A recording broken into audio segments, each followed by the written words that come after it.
with G. Scott.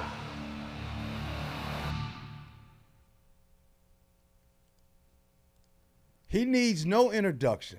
13-year vet, Seahawks legend, Super Bowl champion, and one of the best to ever do it on one of the greatest defenses of all time. Brandon Mebane. Bane, what's good, my boy? What's going on, man? How you doing? I'm good, man. First of all, I just want to tell you, we got a new set now. You see it's new. I see it, man. But speaking of what's new on your end? Because you seem like there's a lot of light. You seem shiny. You seem like you got a makeup artist. Why you look so good? Nah, man, that's coconut oil, man. That's all it is. I actually need to shave though, man. I'm a little fuzzy up here. Man. Yeah. I need to shave it, man. And right in here. Okay, we got a lot to discuss. On this episode, I got a lot to talk to you about. I'm gonna have the reset question of the day. That's gonna be at the end. I also want to talk about home security that athletes need to really kind of pay attention to. Let's have that conversation. But more importantly, right now, I want to talk about the Seattle Seahawks offseason and what you think of that. Let's specifically start with the departure of Geno Smith. What are your thoughts on Geno Smith being traded and not being here as a Seahawk? Oh, man. Whew. It's a thumbs up for the Raiders, and it's a question mark for the Seahawks because, you're getting a new center.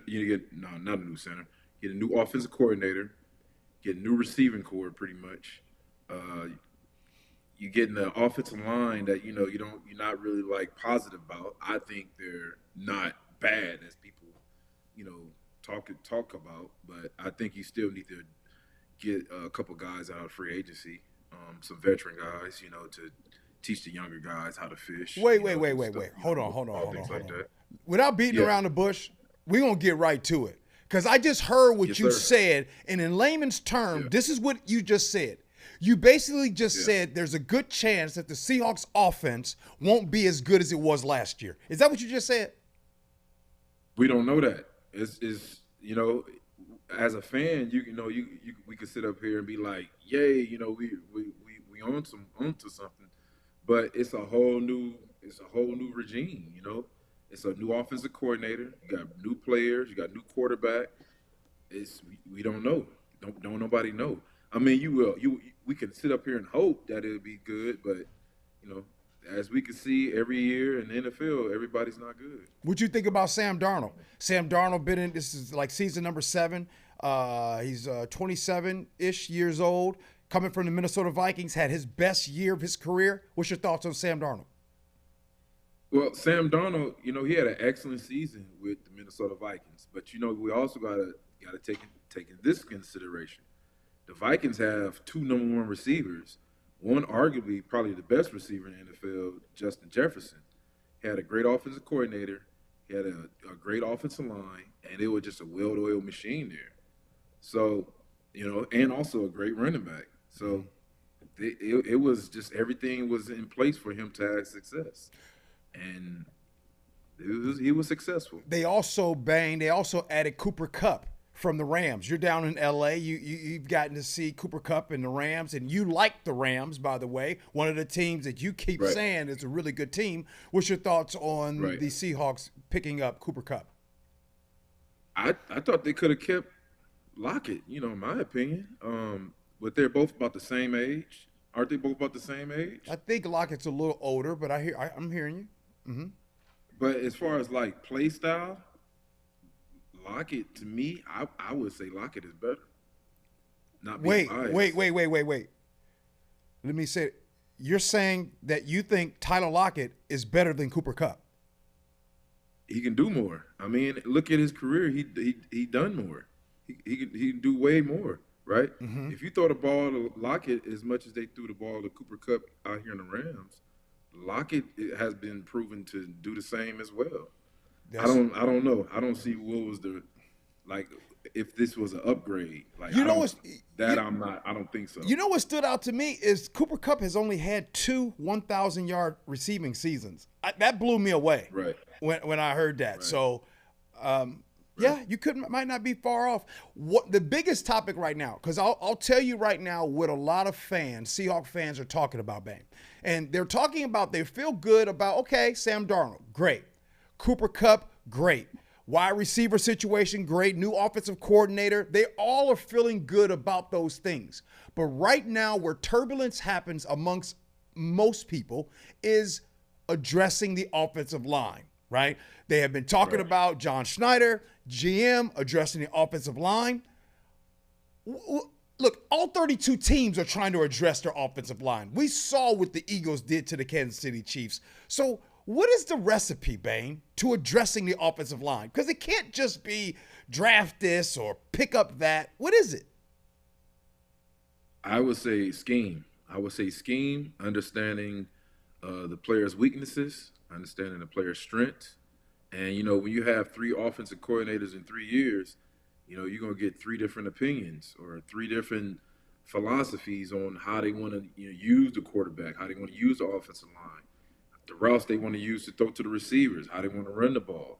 So, you know, you have to get some type of rhythm going, and you have to get some stability. It's, you know, you start with the coaches. You got to keep an offensive coordinator there at least 3 years to understand who you have as, you know, with your personnel.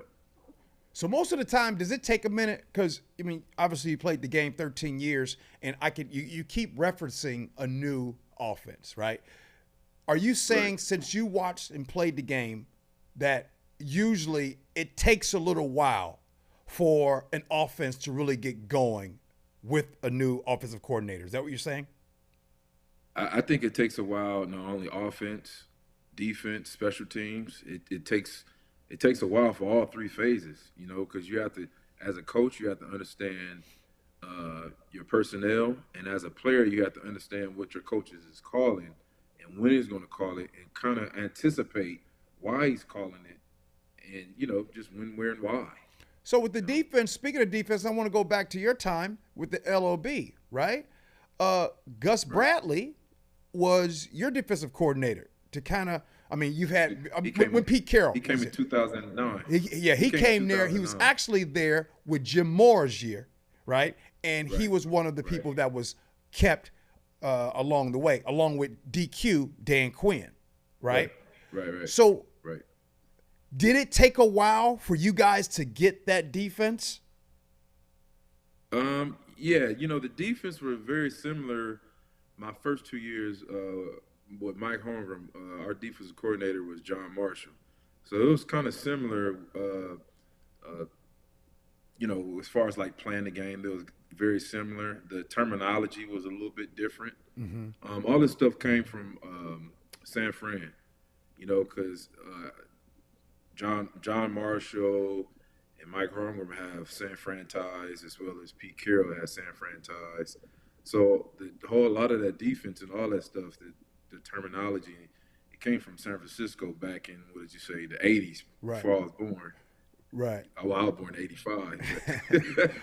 But it came around that time, so it was all like the same. But so when Pete Carroll, right, gets there in 2010, you had your defense was going 2010, 2011. It sounds like the defense didn't click until year 3. Is that fair to say? I think it clicked. 11, you could start seeing it. In 12, it took off, and then 13, and after that, it just went to a whole nother level. It feels like you're saying that it takes a season or 2 or 3 to really get down. It did for us, but who knows? It could take maybe 1 year for this off. You sure do know. You should be a politician next. You should be a politician next, because I notice every time I say stuff, you try to back out. You're a great chess player too. Let's go right now the owners meeting. The owners are down there, and there have been some rule changes. I'm only going to go over 2. One of them overtime is going to look different in 2025. What they're saying is right now overtime will guarantee that each team will possess the ball in overtime during the regular season. Your thoughts on that? So I have a question for you. Yeah. Now, in the overtime rule, the rule change, right? Do the offense get the ball, let's say, at what, the 25? No. Both Kickoff. offense? It's Kickoff. not like, isn't that? No, It's that's kickoff? college where you get the ball. Yeah, that's college. In Okay. pros, Okay. coin toss. Whoever wins the toss gets to either kick off or receive. A lot of times they receive. You receive. Right. Before regular season was if you scored a touchdown, game over. If you kick the field goal, the other team gets a chance. Yeah. But now, no matter what you do, the other team gets a chance. Woo. Hey, man, I would say with this rule change, in every game, probably, let's say probably about 89% of the games, it might be higher, come down to probably the last possession. I know for a fact that offenses, not probably this year, but next year, are going to be doing more. They're going to probably put more into their offenses than usual. What do you mean? What do you mean by rule change? What do you mean by put more into their offenses? Just trying to add more weapons. Oh, Just trying to add more receivers, more tight ends. Mm-hmm. Just get a quarterback more options to give them mismatches. Right.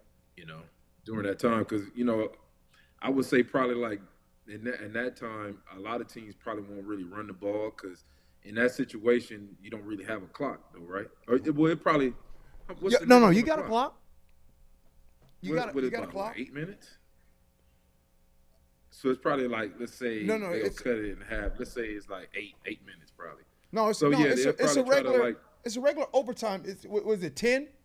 10? Yeah, 10. It's 10 minutes. Yeah. Okay, well, I would probably say then. Well, that don't really make sense though, because if both teams get an opportunity to score, then what if the other team just run the clock out? Then well, if you can run the ball, you run the clock out. I'd imagine if you're doing it that long, and you stand on the field that way, you kick a field goal, then you deserve to win the game. If you could look here in the NFL at the overtime, if you can control the ball that long, you deserve to win. All right, we're gonna get here to some. There's been some break-ins that's been happening, man, and I want to talk about that. But before we do, one more rule change in the 2025 season: the league will be using Sony's Hawkeye technology as the primary method, right, for measuring first downs. No longer are the gentlemen or ladies being able to take the first down markers. It's going to be technology that is going to determine. No more chains. Huh? No more chains. No more. It's going to be no more human use change. It's going to be technology, baby. Wow. So AI is really kicking off now, man. And in a minute, man, I feel like it won't be no more referees. It's gonna be somebody up in the top be like, that was a flag. We got a lot of things. It'll take a while before we know referees. But I will say this: this is gonna take away the ability for all of the people that's the Kansas City Chiefs cheated. Oh, that was that spot of the ball was this and that. I think we're gonna get to the point now where we're taking a lot of the arguments away from these coaches on the sideline, right? Yeah. Ooh. Now, who they gonna argue with? They gonna be like, man, give me a microphone. Let me call whoever. They ain't gonna argue with nobody. They can spend their time coaching. Some of these coaches spend their dang time arguing too much. Shut up. Shut up. You know what I mean? Yeah, man. They try to argue their case, man. They try to get their point across. They want to show their team they fighting for them, man. Hey, Ben, let's switch gears here a little bit. We do need to talk about home security. Your former teammate, Richard Sherman, unfortunately, over the weekend, his home late Saturday night, early into Sunday morning, his home out there was broken into. And not just broken into, I mean, people coming in with guns blazing in that. Also, LA Dodgers pitcher who's also has a home here in Washington, in the Edmonds area, Blake Snell, his home was broken into. This happened on March 26th, so this was actually days before Richard Sherman's home was broken into. This conversation about security. Now, first of all, I think everyone, doesn't matter if you have a high profile, no profile, low profile, we should all be addressing and talking about home security no matter what. But I want to specifically talk to you about this topic. You live, nice area. What are some of your concerns? What are some of your conversations centered around home security and protection? Whew, man. That's tough, man. I thank God, man, nobody got hurt. The scary thing about watching the guys break into Richard Sherman house, it was real concerning because those dudes came in with guns, and it's like, damn, like you really like breaking into somebody's house with guns out, like that's next level, man. That's scary. And even if you protect it, you have weapons of your own in the house, right? You got them in a safe or whatever. Like, how do you prepare for that though? Like that moment, adrenaline. Somebody like kicking in your door, like. In this case, they broke through. In this case, they broke through a window, but Sherm's kids were in the house. Was there? And you got kids, right? So you got three kids. Right. And so when you hear stories of this happening with your former teammate, does that give you pause to think about what's happening in your house? Well, yeah, it's definitely happening all over. But the one thing I can say, I'm glad Sherm wasn't there because, say if Sherm was downstairs playing Xbox or watching TV or whatever, man, it could have been another incident that could have happened to where it would have been, like, man. But, yeah, everything, I hope they do catch the suspects, and I'm glad nobody get hurt, and I'm glad Sherm wasn't there because he probably would have popped out. And with two dudes having guns out, right, ain't no telling if they know how to use it or not. But anybody that with a gun in their hand is dangerous, man. Yeah. So, Have you? I mean, outside of a home, have you ever been robbed before? Like personally, teammate, ever been in a situation where parking lot or anything in your career? No, I never. Were you always? Or you on your P's and Q's? Were you watching out for that? Definitely watching out. Sometimes probably didn't know. I think, I know God had his hand on me a lot of times that situations that I probably don't even know about. Well, not probably, I don't know about. Yeah. That I could have got into some situations or somebody could have got me that they didn't. And, God was like, nah, not today. And, yeah, man, somebody's praying for me. Right now, Bane, the 2025 season for the Seahawks are celebrating the 50th season of Seahawks football, dating back since 1976, over 1,200 players and millions of fans and 12s all over the world. But recently, I saw you just got a cap with the top 50, meaning that you are a nominee to be one of the top 50 Seahawk players of all time. Well, first, when you got that hat, what did you think? When I got the hat, I was like, man, was this a mistake? No. No, man, it was an honor, man. It's a blessing, man, to be a part of something like that. Hopefully, I can be on the next selection or whatever it is. But when I got the hat, man, I took a picture and I sent it to you. Yeah. And I was like, gee, man, I got a hat. Yeah. Because I was seeing a lot of my teammates that I played with when I was there. They was, showing their pictures and got the hat. And I was like, man, I got mine late. I'm like looking in the mailbox. I'm like, man, did I get something? Right. Nope. And then I think it came about 2 weeks ago, like on a Friday. Mm-hmm. The postman came and brought it, and I opened it up, and I was like, "Oh, okay." And it said, 12-way renting, watching, whatever the address is, and I was like, "Okay, cool. I got something. All right." Bane, why would you being selected to be top 50 Seahawk of all time? Why would that be so big for you? Why do you care so much? I think it's major. I think it's real major. If you look at my career, I didn't get the All Pros, I didn't get the Pro Bowls and stuff like that. But if you turn the film on, you will see I should have got multiple Pro Bowls in my 13-year career. But unfortunately, I didn't get those, and hey, it's something you got to control what you control. But you know what? Hold on. Here's what I find interesting, and I feel some energy with you because you played 13 years, you won a Super Bowl, you are part of arguably the anchor. You're arguably the greatest defense of all time with that LOB defense. Right. When you retired, you were doing really well financially, extremely well. I ain't trying to put your business out there, but you did really well financially. It seems like you have everything. Right. How much do you think about never making a Pro Bowl? I think about it often. I used to think about it like when I was playing, it made me angry. I remember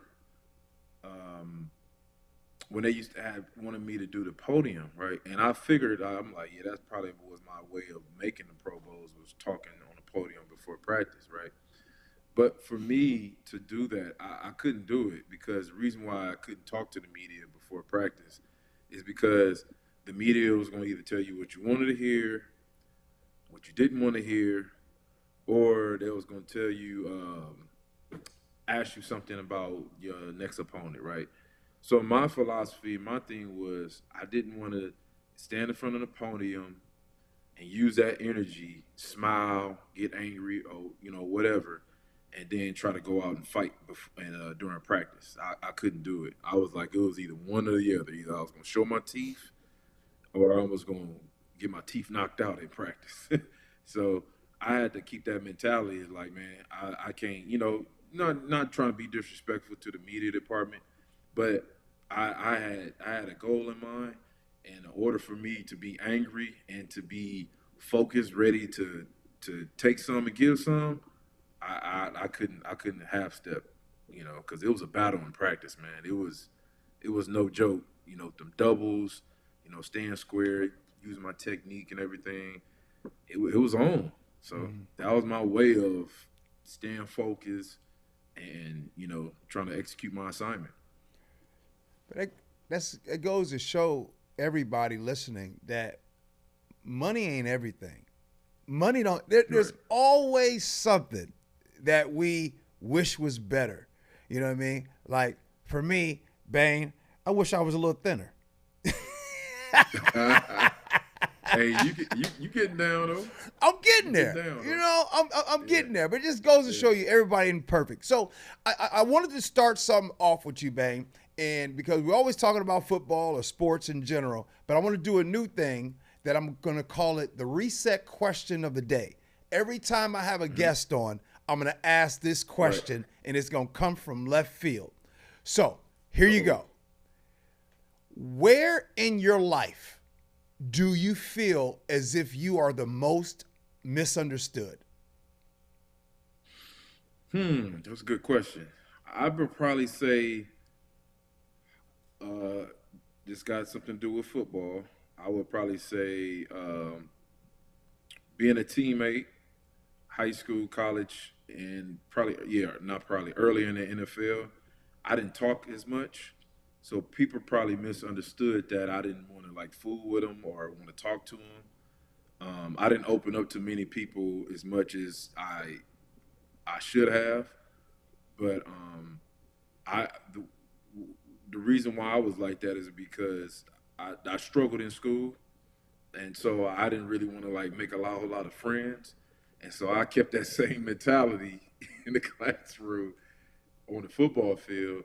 I was to myself, talked here and there, and what's so interesting about me speaking publicly now is I give credit to first I give credit to God. but who helped me learn how to talk in front of people was Red. Red Bryant. And also my wife. Yeah, Red. And also my wife. I married a lawyer, so I had to speak up, when it was the debate going on, right? Right. So me seeing Red, man, Red, he also, had his things he went through in school also too, right? The way Red used to speak in front of the team and get everybody going, I used to be in awe. Like, are you serious? Like, bro, like, how you come up with this stuff, like, just freestyle this stuff, and then, like, people want to run through a wall. Like, for example, like, he still can do it. I remember I called him for my son. He was about to play a flag football game, right? Mm-hmm. And he was like, Daddy, man, give me something, man, I can go off on today. I said, man, I got somebody. I called Red, hello. And I told him, everything. And he told my son, he said, man, be the paintbrush, don't be the paint. And he was like, and I looked back at him. Like this. Yeah. And he was over there getting hyped. I was like, ooh, I said, Red, bro, like, I need to call you every morning, bro, for motivational speaking. Right. And then not only that, right, when we had our Super Bowl 48 reunion, mm-hmm. Pete had Red talk to the team Saturday morning on the field after they did their walkthroughs, right? Mm-hmm. And it sounded like we was about to play the Seahawks now. And I was like, ooh. I was like, what? Like, and they all got hyped, man. And it was like they was ready to play. And I was like, dang, man, like, that's a gift, man. Like, he got it. He got it. Well, Bang, here's the thing about the reset. I got about 500 more questions to ask you just on top of that. However, we keep the reset short and sweet, and we'll come back next week. But wait. I just realized something. I need a favor, man. I need a favor. Matter of fact, those watching the reset need a favor too. How about this? Oh, you gonna say something about the background, huh? No. Next Thursday, we do this again. Yeah. But every time you be talking, you always bring up Red Bryant. Yeah. Can we send Red Bryant a link and he jump on with us for 30 minutes? 30 minutes. Let's do it. You know, what time is it right now? It's 1. We about to get off. So he'll be on at 2:30. 2:30. Yep. Yeah. Something like that. Yeah. All right, Bang. Hey, what kind of water is that you drinking? Oh man, come on, G. Don't put me out there like that, man. What kind of water? Look. That's what I'm saying. You can't hide money. You can't hide money. Most of us watching right now, including myself, you know what we drinking? We drinking Kirkland brand water. Gee, I got this from Smart and Final, man. Because I don't have a Costco card. So that's how I get mine in both. Hey, it's okay. You drink water differently. Paul, right? He drinks water differently. It's all right. Oh, man. Gotta stay hydrated, man. Hey, Bang. It's okay. Yes, sir. You're rich. Oh, man. I'm all right, man. Hey, I'm your only broke friend. You're not broke, G. Hey, G, you not broke, man. You got platinum in your wallet. Oh, okay. Hey, Bang, we got to go. Hey, man, I appreciate you. Hey, thank y'all for listening to The Reset. Make sure you hit the subscribe button, and let's get Red Bryant on the show next week. Appreciate you rocking with us. Love you for that. And as always, be kind.